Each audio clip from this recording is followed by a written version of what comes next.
آپ علیہ السلام والسلام نے ارشاد فرمایا کہ آدمی کی خوش بختی اور اس کی خوش نصیبی یہ ہے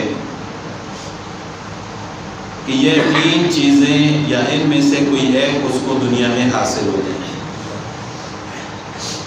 نمبر 1 المسکن الواسع، کشادہ گھر، وسیع مکان۔ یہ اگر دنیا میں کسی شخص کو حاصل ہو جائے تو یہ اس کی خوش قسمتی ہے۔ دوسرے نمبر پر فرمایا کہ الجار الصالح، نیک پڑوسی۔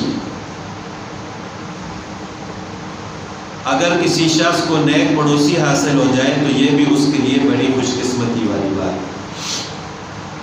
اور تیسرے نمبر فرمایا کہ المرکب الغنی، خوشگوار سواری۔ سواریاں مختلف ہوتی ہیں ہر دور کے اندر۔ پہلے لوگ اونٹوں اور گھوڑوں پر سواری کرتے تھے، تو اب گاڑیاں اور موٹر سائیکل آ گئی۔ یعنی اس دور کے مطابق اگر اس کو خوشگوار سواری مل جائے تو یہ بھی اس کے لیے خوش قسمتی ہے۔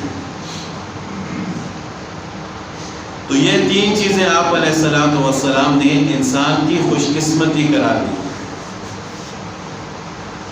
تو پہلے نمبر پر فرمایا کہ المسکن الواسع، کشادہ مکان۔ اگر کسی کو وسیع گھر دنیا میں حاصل ہو جائے تو گویا کہ اللہ تعالیٰ نے اس کو ایک بڑی نعمت عطا فرمائی۔ اور کشادگی ہر انسان کے اپنے رہن سہن کے مطابق ہوتی ہے۔ کشادہ ہونے کا مطلب یہ ہے کہ جس گھر کے اندر انسان تنگی محسوس نہ کرے اور آسانی سے وہ اپنی زندگی گزار رہا ہے۔ اب اگر گھر کے افراد زیادہ ہیں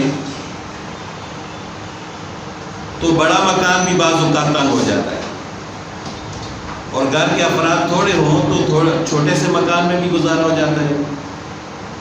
تو یعنی آسانی سے جس گھر کے اندر انسان زندگی گزار سکے اور اس میں تنگی محسوس نہ کرے تو گویا کہ اللہ تعالیٰ نے اس کو ایک بڑی نعمت عطا فرمائی۔ تو خوش قسمتی ہونے